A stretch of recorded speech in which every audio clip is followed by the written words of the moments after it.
সুদটা কি? সুদ হচ্ছে তুমি কারুর কাছ থেকে কোনো একটা নির্দিষ্ট অ্যামাউন্টের একটা টাকা ধার নিয়েছো, কিংবা কাউকে তুমি কোনো নির্দিষ্ট অ্যামাউন্টের একটা টাকা ধার দিয়েছো। একটা নির্দিষ্ট সময়ের ব্যবধানে, একটা নির্দিষ্ট সময়ের পর সে তোমাকে সেই টাকাটা তো ফেরত দেবেই, কিংবা তুমি তাকে সেই টাকাটা ফেরত দেবেই। সঙ্গে উপরন্ত অতিরিক্ত যে টাকা তোমাকে প্রদান করতে হবে, কিংবা তুমি অতিরিক্ত যে টাকাটা পাবে, সেটাই হবে সুদ। তবে এক্ষেত্রে একটা নির্দিষ্ট হারে, নির্দিষ্ট শতাংশ হারে এই সুদটা প্রদান করা বা গ্রহণ করা হয়ে থাকে।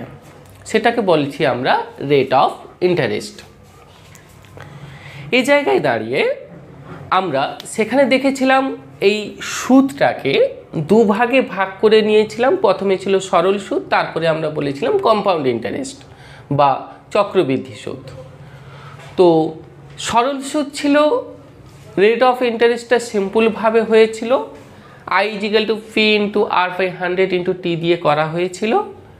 কিন্তু এক্ষেত্রে একটু কনসেপ্টটা আলাদা আসবে এই ধরনের সুদের ক্ষেত্রে। কারণ এই ধরনের সুদ কি হয়, প্রথমে যে টার্মটা দেওয়া হয় সেটা 6 মাস হতে পারে, 3 মাস হতে পারে, 1 বছর হতে পারে। যে টার্মে বলা হয় সেই টার্মে একটা সুদ পাওয়া গেল মেন টাকার উপর, প্রধান টাকার উপর। ধরো আমি 100 টাকা ধরলাম, 100 টাকা ধরলাম, এর উপর বলা হয়েছে 1 বছরের সুদ 10%। 100 টাকার 1 বছরের সুদ কত? 10% হলে 100 টাকার 1 বছরের সুদ 10% 10 টাকা হবে। ঠিক আছে, এবার চলো পরের বছর। আচ্ছা, আরেকটা কথা বলে রাখি, ফার্স্ট টার্ম মানে প্রথম যে স্লট, সেই স্লটে টার্মে সিম্পল ইন্টারেস্ট এবং কম্পাউন্ড ইন্টারেস্ট সবসময়ের জন্য একই হয়। অর্থাৎ যদি 1 বছরের 10% হারে সরল সুদ আর চক্রবৃদ্ধি সুদ দুটোই একই হবে যদি সেটা 1 বছরের টার্মে হয়। কিন্তু সমস্যা আসবে পরের টার্ম থেকে, কারণ এই যে 10% রেট অফ ইন্টারেস্টের ওপর 10 টাকা যে সে সুদ পেল পরের স্লটে, পরের টার্মে, এই 10টা আবার তার মেন টাকার সাথে, প্রধান টাকার সাথে অ্যাড হয়ে যাবে। অর্থাৎ এই সুদ থেকে সে আবার টাকা পাবে, এই সুদটা থেকে টাকা পাবে, এটা থেকে তো 10% পাবেই, এটা থেকে তো 10% পাবেই 10% পরের ইয়ারে, সঙ্গে এটা থেকেও সে 10% পরের ইয়ারে পাবে টাকা। অর্থাৎ এখান থেকে 1 টাকা পাবে। তার মানে কত টাকা পাবে 2 ইয়ার্সে? সে 21 টাকা পাবে। বোঝা গেল? তার মানেটা কি দাঁড়ালো? অর্থাৎ আমি বলতে পারি যে সুদের ওপরে সুদ বাড়ে, সুদ বাড়ে। এইটা মাথায় রেখো যে চক্রবৃদ্ধি সুদ বা জটিল সুদের মেন ফান্ডা হচ্ছে সুদ বাড়বে। মানে সুদটা পরের স্লটে, পরের বছর, পরের টার্মে সুদটা আসল হিসেবে বিবেচনা হবে, এবং ওই সুদ থেকে আবার রেট অফ ইন্টারেস্ট হারে সুদ প্রদান করতে হবে। এবং তুমি মেন অ্যামাউন্টের তো তুমি দিচ্ছ, মেন প্রিন্সিপালের অ্যামাউন্টের উপরে তো টাকা তুমি সুদ দিচ্ছই রেট অফ ইন্টারেস্টে, সঙ্গে তুমি আবার তোমার যে রেট অফ মানে যে সুদটা আসছে, ইন্টারেস্টটা আছে, ওই ইন্টারেস্টের ওপর আবার যত পার্সেন্ট হারে থাকবে তত পার্সেন্ট হারে তোমাকে সুদ প্রদান করতে হবে। এটাই হচ্ছে মেন ফান্ডা, এটাই হচ্ছে কম্পাউন্ড ইন্টারেস্ট, CI। এটাকে শর্ট টার্মে CI বলা হয়, কম্পাউন্ড ইন্টারেস্ট, CI। আচ্ছা, এই জটিল প্রক্রিয়াটাকে আমরা কি করে ম্যাথমেটিক্যালি সিম্পলভাবে আলোচনা করতে পারবো? আচ্ছা, এখানে দেখে নাও, আরেকটা মানে 3 ধরনের টার্ম রয়েছে, আমরা 2 ধরনের টার্ম দিয়ে আলোচনা করব। এখানে একটা কথা হচ্ছে effective rate of interest. Effective rate of interest. Effective rate of interest কি?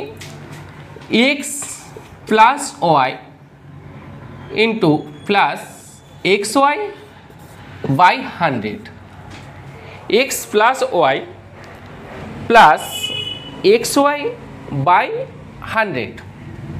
তার মানে কি এই ইফেক্টিভ রেট অফ ইন্টারেস্টটা কি? সাপোজ তোমাকে বলা হয়েছে যে এই 100 টাকার ওপর 25% হারে 2 বছরের চক্রবৃদ্ধি সুদ কত হবে। 100 টাকার উপর 25% হারে 2 বছরের চক্রবৃদ্ধি সুদ কত হবে।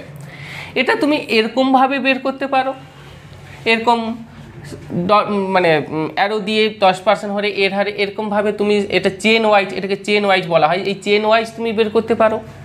কিংবা তুমি টোটাল দেখে নাও ইফেক্টিভ রেট অফ ইন্টারেস্টটা কত হচ্ছে, সেখানে ইফেক্টিভ রেট হবে তাহলে 25 plus 25 plus 25 into 25 divide by 100, যেটা বেরোবে সেটাকে মেন রেট অফ ইন্টারেস্ট ধরে, যেটা বেরোবে সেটাকে মেন রেট অফ ইন্টারেস্ট ধরে তোমাকে কি করতে হবে, তারপর সিম্পল ইন্টারেস্টে চলে যেতে হবে, এইটাকে সিম্পল ইন্টারেস্টে কনভার্ট করে দিতে হবে। মানে কি P into R by 100 into T.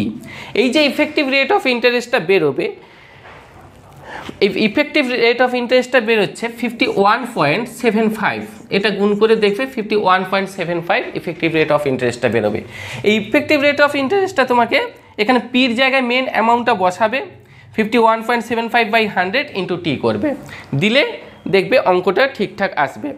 Sorry 56.25 হবে, এটা 56.25 হবে, একটু ভুল হয়েছে, 56.25 হবে। এটা ইফেক্টিভ রেট অফ ইন্টারেস্টটা 56.25 হবে। ঠিক আছে, এবার তাহলে তুমি ইফেক্টিভ রেট অফ ইন্টারেস্টটা পেয়ে গেলে 2 ইয়ার্সের। এবার 2 ইয়ার্সে ইফেক্টিভ রেট অফ ইন্টারেস্টটা পেয়ে গেলে এখানে ফি প্রধান প্রিন্সিপাল অ্যামাউন্টটা বসাবে, ইফেক্টিভ রেট অফ ফি মানে 56.25 বসাবে, 100 বসাবে ইন্টু টি, যেটা 2 ইয়ার্সের টাইম বলেছে 2 ইয়ার্সের টাইম বসবে। এটা একটা প্রসেস গেল। আর একটা প্রসেস হয় যেটা আমরা ন্যাচারালি বেশিরভাগ আমরা সর্বজনগ্রাহ্য করে থাকি, সেটা কি P into 1 plus R by 100 whole to the power n. এটা একটা ল, এটা একটা সূত্র। আচ্ছা, এক্ষেত্রে যে অ্যান্সারটা আসছে এখানে আমি বলে রাখি, এক্ষেত্রে কম্পাউন্ড ইন্টারেস্ট যে মানে এটা যে বেরোবে, আবার এখানে যদি -1 করো, এখানে যদি আবার -1 করো, তাহলে পুরোপুরি শুধু চক্রবৃদ্ধি সূত্রটা ডিরেক্ট বেরিয়ে আসবে, চক্রবৃদ্ধি সূত্রটা। কিন্তু এইটা ধরে যদি শুধু করো, যে অ্যান্সারটা বেরোবে সেটা মেন প্রিন্সিপাল অ্যামাউন্ট থেকে, মানে এই অ্যান্সারটা থেকে মেন প্রিন্সিপাল অ্যামাউন্টটা বিয়োগ করলে তবে গিয়ে চক্রবৃদ্ধি সুদ বেরোবে।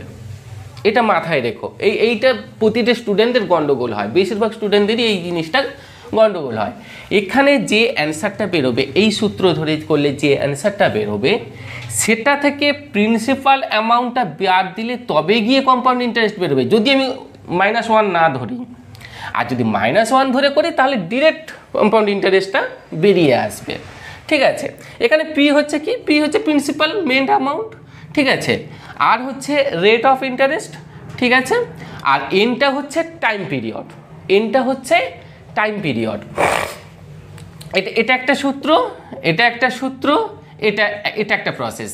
তুমি এই 3টা প্রসেসের মাধ্যমে অঙ্কটা করতে পারো, যার যেটা পছন্দ, যার যেটা সুবিধা মনে হবে সে সেটা ধরে করতে পারে। এটা ধরে করলে প্রথমে ইফেক্টিভ রেট অফ ইন্টারেস্টটা বের করে নিবে, ইফেক্টিভ রেট অফ ইন্টারেস্ট বের করে নেওয়ার পর সিম্পল ইন্টারেস্টের উপর ফেলে দিবে, ডিরেক্ট অ্যান্সার এসে যাবে। এটা 2 স্টেপে করা হচ্ছে। আর এটা যদি মনে করো তাহলে P into 1 plus R by 100 whole to the power n, এটা দিয়ে যদি করো তাহলে যেটা অ্যান্সার আসবে সেটা দিয়ে তুমি প্রিন্সিপালটা বের করে, মানে যেটা বেরোবে সেটা থেকে প্রিন্সিপালটা বিয়োগ করে দেবে, দিলে কম্পাউন্ড ইন্টারেস্ট বেরিয়ে যাবে। কিংবা -1 দিয়ে যদি করো তাহলে ডিরেক্ট কম্পাউন্ড ইন্টারেস্টটা বেরিয়ে আসবে। আর এটা চেন ওয়াইজ যদি তুমি করো তাহলে তুমি যত টাকা হচ্ছে, যত প্রধান টাকা বলা হবে তার উপরে তুমি যত পার্সেন্টেজের উপরে হবে তত পার্সেন্টেজ ধরে চেন ওয়াইজ করবে, এবং যেটা সুদ বেরোচ্ছে সুদটাকেও আবার ধরে তুমি চেন ওয়াইজ বের করবে, দিলে দেখবে সুন্দর বেরিয়ে আসবে। এটাই হচ্ছে চক্রবৃদ্ধির সুদের মেন ফান্ডা, মেন বিষয়, বা এই সাইড দিয়ে আমরা অঙ্কগুলোকে করতে পারবো। তো আশা করি বোঝা গেল কম বেশি, তোমরা নিশ্চয়ই বুঝতে পেরেছো।